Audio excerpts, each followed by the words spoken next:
tuned in to the Andrew Lawton Show.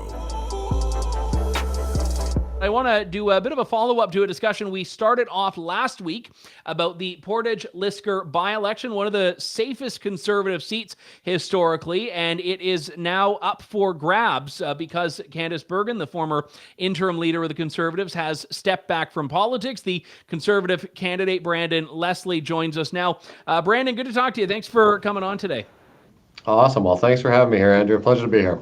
So let's just, because it is a timely issue, and we were talking about the China file here, is this one that actually people talk about at the doors, or is this bubble issue where politicos and media types care about it, but it doesn't necessarily come top of mind for the average person in Portage Lisgar? You'd be surprised, perhaps. It actually, election integrity, I think starting for the last couple of years, these rumors that have kind of emerged, and now we're seeing real hard evidence emerge. Election interference and the ability to have free and fair elections in a democratic nation like Canada actually has been a big issue at the doors. People are very upset, and I was door knocking yesterday, and I hadn't heard the outcome of David Johnson's decision until I was informed at the door by somebody telling me how ridiculous they thought it was that the handpicked individual by the Prime Minister had come to this conclusion that there was no need for a public inquiry and that they were going to do some sort of further investigation. And that individual that informed me found it rather appalling. So yeah, long answer to your short question. It is coming up at the door. The integrity of our elections matters to folks in Portage Lisgar, and I think right across the nation. Why is it you decided to step up now and run? I would say largely because I'm fed up, and that has been something that has been echoed at the doorsteps for the last number of months. Obviously, starting with the nomination campaign, working with Conservative Party members to become the candidate, and through the past 9 days of this actual election campaign, I think people feel that obviously life has become extremely unaffordable to them. I think that there is this constant attack on our rural way of life. Whether it be the Liberals' gun grab, whether it be the carbon tax, or now the secondary carbon tax, whether it be the attacks on our farmers and the cap of emissions on fertilizer, it seems as though our rural way of life is constantly under attack. And I want to stand up. I want to be part of a government that is going to fight for the little people, that is going to fight to give people back control of their lives, and fight to return the prosperity that Canada can offer, the promise of Canada. One thing that I do have to bring up, because obviously you're running in one of the most conservative ridings in the country, which meant it was also subject of a bit of a subplot last time because it was the strongest People's Party of Canada support at about, I think, just over 20% or 20.1% in the last election. So let me ask you about that context, because I don't believe politicians, even ones in quote-unquote safe seats, should ever go into elections thinking they have it in the bag here. And in your case, you may find that you're deflecting against a different type of opposition than you might have in a different riding. So is there an active strategy on your part to go after PPC voters? My active strategy is to go after voters. We have knocked on a lot of thousands of doors already. My plan is to talk to as many voters as I can. I have a team of volunteers that I left in my hometown here in Portage knocking on doors today. So the plan is to engage with as many voters and hear their issues. In terms of the last election, people were mad. People were upset with the mandates and the lockdowns that were imposed, particularly the egregious lockdowns that Manitobans faced. There's been a turning point, and it certainly started with the leadership of Pierre Poilievre. Prior to his time as leader and throughout his time as leader, he has been very clear on his views about mandates and lockdowns, and throughout my nomination process, I've made my views very clear. So, there might have been a high water point in the last election, but in talking with people, they are ready for a real party that can be ready to govern, and I'm looking forward to join Pierre Poilievre's team in Ottawa and take this fight to the Liberals, because that's really where we need to have it. I know obviously that, when people ask how many votes do you need to win, the answer is one more than the other guy. Like there's not a magic number, and you can't have 100%. And generally speaking, we don't want a system in which people get every voter. But even so, when you have 20% of voters in a riding that were probably, at least for the most part, historically conservative voters say, I don't believe that the Conservative Party of Canada is an effective champion of the things that matter to me. Does that not necessitate some introspection on your part as a Conservative member, despite the leadership change that, hey, there's a part of our party that has been failing people?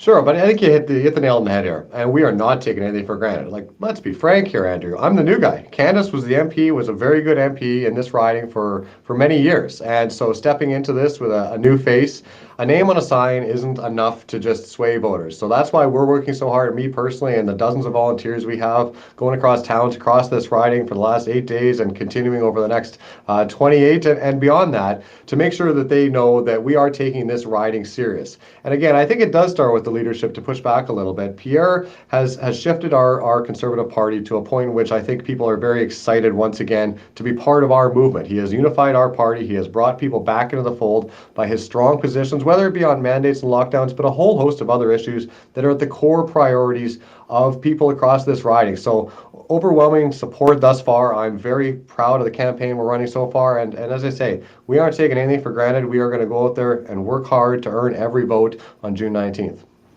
So let's talk about 2021 for a moment. And I take I take what you say. You weren't the candidate then, so I don't think you have to be held accountable for what the party did. But there were a lot of voters that saw, okay, we elected a leader that says no to a carbon tax, and then all of a sudden we're running on something that very much resembles a carbon tax. Other things in the platform, like repealing liberal gun bans, were walked back or softened. So for you as a Conservative candidate, can you make a commitment now that you won't stand for that? That if the platform put forward in the election is not the one that Pierre Poilievre's been talking about now and was talking about in his leadership, that you're going to speak out against it? Absolutely. And you know what? People have challenged me with that on the doorsteps. And I proudly say, when elected to join this caucus, I've looked thousands of people in the eye already and told them, for example, that we are going to axe the carbon tax. And I will happily say that loudly and proudly inside our own caucus to make sure that it's known that when I tell somebody, I mean it. And our party needs to mean it too. We can't just be liberal light. We need to be true conservatives to ourselves and to everybody across this country. And I think, again, it does go back to the leadership change that happened last year with Pierre taking the helm. I think we are earnest to ourselves in the fact that we are real conservatives. We are consistent in our views, and I'm very proud to be joining his team. And I think Canadians across the country, or at least here in Portage, Lisgar, are seeing that shift happening in real time. I did have Maxime Bernier, your opponent in this race, on the show last week, and he had unveiled his policy on abortion at the time, and he had said, he wants to end third trimester abortions, and there was a bit of a back and forth as to how he identifies as pro-life or pro-choice. But in the interest of fairness, I know it actually, probably in your riding more than many others in Canada, does matter to voters. There are a lot of conscience voters there. Where do you stand on this? Are you pro-life or are you pro-choice?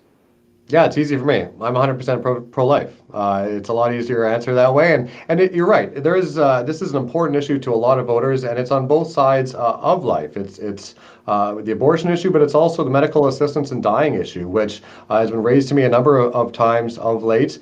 Obviously, the Liberals' proposed expansion to children and those suffering with mental illness is deeply concerning. And Conservative MPs, when the Liberals first brought this in, rightfully stood up and maintained the argument that we needed tight guardrails on medical assistance and dying opportunities and to avoid this slippery slope that we've seen in other countries. So, with that issue being front and center in the minds of many people right now, I'm happy to tell them exactly how I feel, that we need to make sure that we limit this proposed expansion by the Liberals to youths and those facing mental health issues. So to me, it's fairly easy, and I'm not sure why my opponent couldn't be a little bit more clear after making such an announcement. But I think the reality is, he's an opportunist from another country. He's at the point where he's desperate. He's willing to say and do anything at this point to try to get votes based on what he thinks people want him to say.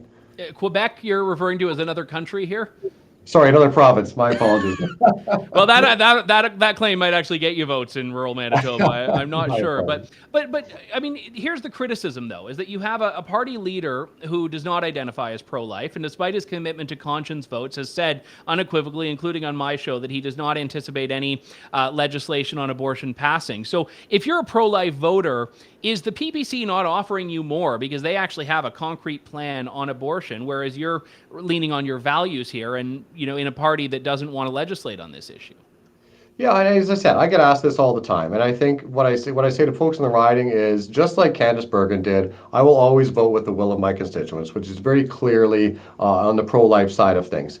I think I wouldn't trust an opportunist from Quebec, from our country, but from a different province, that's coming in here and just trying to get votes by stating that he's going to do something. He is right in saying that single-handedly he's not going to be able to do this. Now, he's starting the conversation. That is one thing, but that's not what he's trying to do here. He is trying to get votes from folks that know that he can't actually represent any of their issues. People here, what I've been talking to on the doorstep, are worried about their businesses in their communities having water access, having natural gas access, so we can have economic prosperity for our manufacturing industries, for our wet agricultural value-added processing industries. They're mad about the carbon tax, about the gun grab, and he's trying to come in and try to harvest votes based on what he thinks folks care about. He's transitioned overnight into a social conservative, and I think people are going to see through that.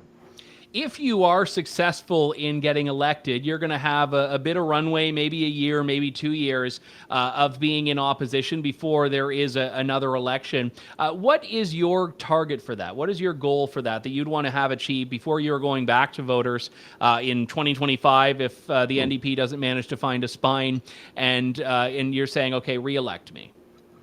Yeah, no, that's a good question, Andrew. I think